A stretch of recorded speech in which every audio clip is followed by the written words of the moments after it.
Naunsa naman taani? Okay pa taani? Tagaadlaw naman ko magkabalita nga dunay mga drug addict nga suspect sa mga patay karong panahona. Dili lang sa Cebu kundi apil na pod sa uban mga lugar sa nasod sa Pilipinas nga diin dunay mga biktima sa pagpamusil, pagpanigbas, pagpanunggab, pagpanglugos, pagpanulis, pagpangawat ug akyat bahay nga diin ang mga suspect puros man mga drug addict. Dili man ni ingon ani kaniadto sa panahon ni kanhi Presidente Rodrigo Duterte. Murag nagkagrabe naman ang panahon karon. Nagkadaghan naman og maayo ang mga drug addict, mga suking tigaminaw. Sa una, ang mga drug addict maoy kanunay nga ibalita nga nangamatay. Apan karon ang mga drug addict na maoy suspect sa mga patay.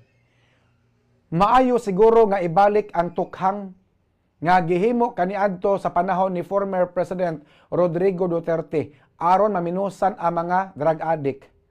Sa administrasyon ni kanhi Presidente Rodrigo Duterte, kung naaman gani heinous crime, panagsa ra kaayo, gamay ra kaayo, unya sagad sa mga suspect bulag sad, mga matay sad kay matod pa nangilog og armas, mga kabombo nanlaban. Apan karon kamo nga naminaw nako karon mga kabombo.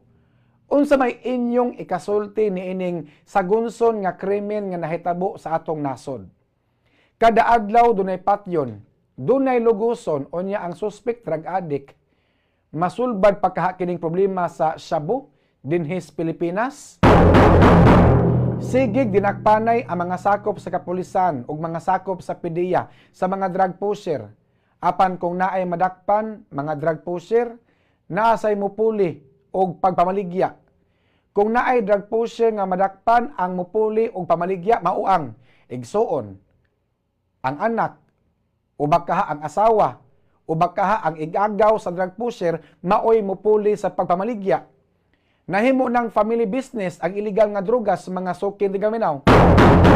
Nagtuo ko nga dili masulbad ang problema sa illegal nga drogas obos sa Marcos administration tungod kay wa man gani masumpo ang illegal nga drogas panahon sa kanhi presidente nga si Rodrigo Duterte nga diin gipamatay ang mga drug pusher, gipamatay ang mga drug addict, gipantukhang ang mga drug personalities, mga kabombo.